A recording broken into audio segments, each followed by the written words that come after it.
কিয়ামতের দিন এমন তিনজন মানুষ থাকবে যাদের সঙ্গে আল্লাহ কথা বলবেন না, তাদের দিকে তাকাবেন না এবং তাদের জন্য থাকবে কঠিন শাস্তি। তারা কারা? আমরা কি অজান্তেই তাদের কোনো একটি বৈশিষ্ট্য নিজের মধ্যে লালন করছি? আসুন রসুলুল্লাহ সাল্লাল্লাহু আলাইহি ওয়াসাল্লামের পবিত্র হাদিস শরীফের বর্ণনা থেকে সেই তিন ব্যক্তির বৈশিষ্ট্যগুলো জেনে নিই।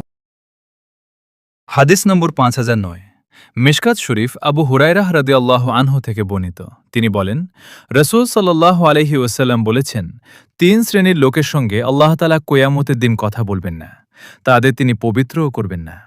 অন্য বর্ণনায় রয়েছে, তাদের দিকে আল্লাহ তাআলা তাকাবেন না এবং তাদের জন্য রয়েছে যন্ত্রণাদায়ক শাস্তি। তারা হচ্ছেন বৃদ্ধ জেনাকার, মিথ্যাবাদী শাসক এবং অহংকারী দরিদ্র ব্যক্তি। প্রিয় দর্শক, রসুল সাল্লাল্লাহু আলাইহি ওয়াসাল্লামের এই হাদিস আমাদের শিক্ষা দেয় যে চরিত্রের পবিত্রতা, সত্যবাদিতা এবং বিনয় ইসলামের গুরুত্বপূর্ণ শিক্ষা। ব্যভিচার, মিথ্যা ও অহংকার মানুষের দুনিয়া ও আখিরাত উভয় জীবনকে ধ্বংস করে দেয়। তাই প্রত্যেক মুসলমানের উচিত এসব গুনাহ থেকে বেঁচে থাকা এবং আল্লাহর কাছে ক্ষমা ও হিদায়াত প্রার্থনা করা।